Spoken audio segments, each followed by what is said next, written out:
નમસ્કાર. આજે આપણે 9ની સિરીઝ વડે ગુણાકાર શીખીશું.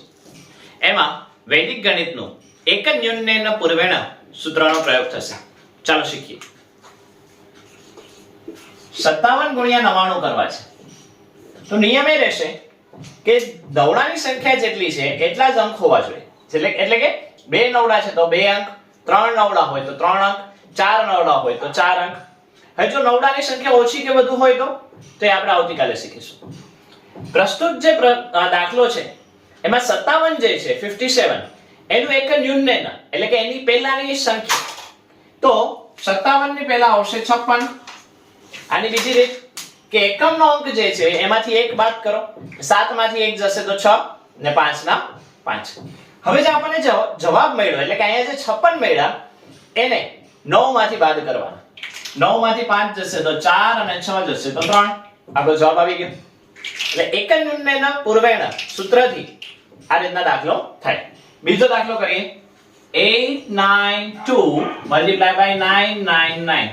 જો 3 અંક છે તો 3 નવડા હોવા જોઈએ. હવે 892 ની પહેલા શું આવે તો કે 891 અથવા 2 ની પહેલા 1 અને 89 જેમ છે તેમ. હવે આપેલ જે જવાબ મળ્યો આપણને એને 9 માંથી બાદ કરવાનો. 9 માંથી 8 જશે તો 1, 9 માંથી 9 જશે તો 0 અને 9 માંથી 1 જશે તો 8. હજુ એક કરીએ. 3805 મલ્ટીપ્લાય બાય 9999. 4 અંક છે તો 4 નવડા. 3805 ની પહેલા આવે 3804. બધાને 9 માંથી બાદ કરીએ. 9 માંથી 3 જશે તો 6, 8 જશે તો 1, 0 જશે તો 9 અને 4 જશે તો 5. આવી રીતના વૈદિક ગણિતની મદદથી કોઈ પણ મોટો દાખલો જે છે એને આપણે સરળતાથી ગણી શકીએ. એક હજુ દાખલો જોઈએ. 3480 9999. હવે લાસ્ટમાં 0 હોય તો 2 અંક લેવાના. એટલે કે 80 ની પહેલા શું આવે તો કે 79. એટલે કે 3479 થઈ જશે.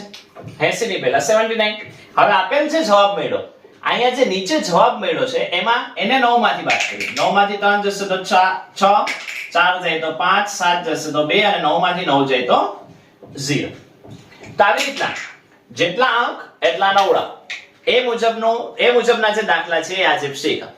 હવે નવડા ઓછા હોય અથવા નવડા વધુ હોય એ આપણે આવતીકાલે શીખીશું.